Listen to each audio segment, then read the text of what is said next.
The end of the Fifth Amendment states, "Nor shall private property be taken for public use without just compensation." Now, this is often referred to as the eminent domain clause. And when referencing the eminent domain clause and the ability that the U.S. government has to take your private property, it is very, very, very much concerning to the U.S. public because a lot of us own private property. So this opens the floor, the eminent domain clause opens the floor for the U.S. government to take your property for just compensation. And obviously, since the government is the government, they define what just compensation is. And oftentimes this will lead to the U.S. government being able to seize your private property for scraps of what it is actually worth.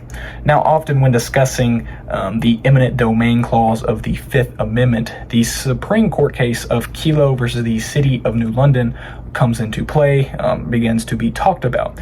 And what the Supreme Court case was, it was this woman named Kelo. And obviously, the City of New London wanted to seize her private property on the concept, on the clause of eminent domain. So they did this, then they proceeded to transfer her private property to another private contractor. So technically another citizen, but not technically since it's a private contractor. But anyways, they gave it to this private contractor under the use of eminent domain for a betterment project in the community.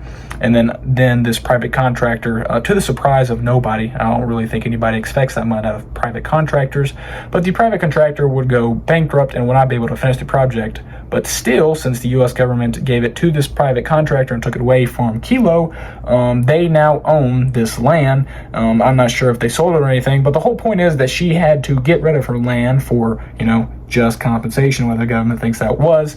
And then at the end of the day, nothing happened with that land, was still abandoned, and the private contractor at the end of the day ended up just taking it away. And technically, the U.S. government could have bought it and just gave it to the U.S. contractor for free, but I highly doubt that. They probably made the U.S. contractor, they probably made the private contractor pay for it. But at the end of the day, the private contractor also got a lot of a better deal if they were just trying to buy it from Kelo herself. But anyways, none of that really matters. All that matters is the Supreme Court ruled in the favor of eminent domain in the U.S. government being able to take your property for the betterment of the United States of America and your local community. So what does this mean for your private property? Well, this means that your private property technically and legally can be taken by the U.S. government at any time for whatever they deem worthy as improvement in the community, improvement for the economic access of the local government. So let's just say, for example, you have a farm, right? And they're building, they want to build a casino out in the middle of nowhere, like a casino resort. Technically, the government could come along and say, we want to use your land for economic development in this area. And technically, a casino is going to bring in a lot of money for the state and a lot of money for the government because of taxes and whatnot.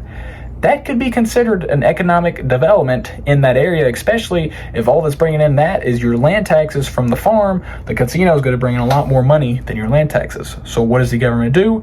Uses the public domain clause, might not take your house, might take a lot of land from your farm to build a casino there, and then build a parking lot. The parking lot could be used as a public parking lot. So that is obviously undoubtedly eminent domain. So if you're going to try to fight, well, the casino, you might be able to say that the casino is not eminent domain. You might be able to say that the casino is not for public use. It's not bettering the community. That parking lot right there, you will not win on eminent domain case because the parking lot is public use and is technically for the development, for the bettering of the community, because anybody can use that for completely free. And technically, if we're really thinking about it, a parking lot to park whatever you want is advantageous.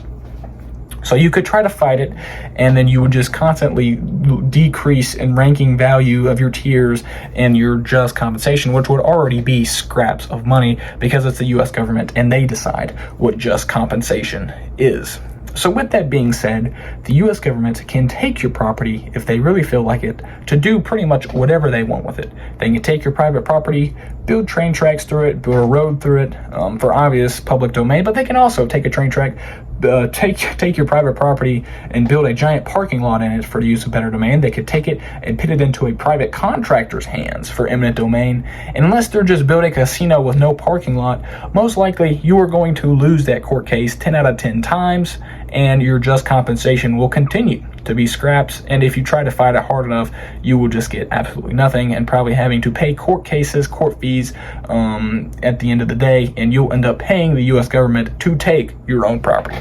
With that being said, I hope you know that the U.S. government can take your property whenever you feel like it, and if you think about fighting it, you're just going to continue to get less and less money. With that being said, stay safe and stay hydrated.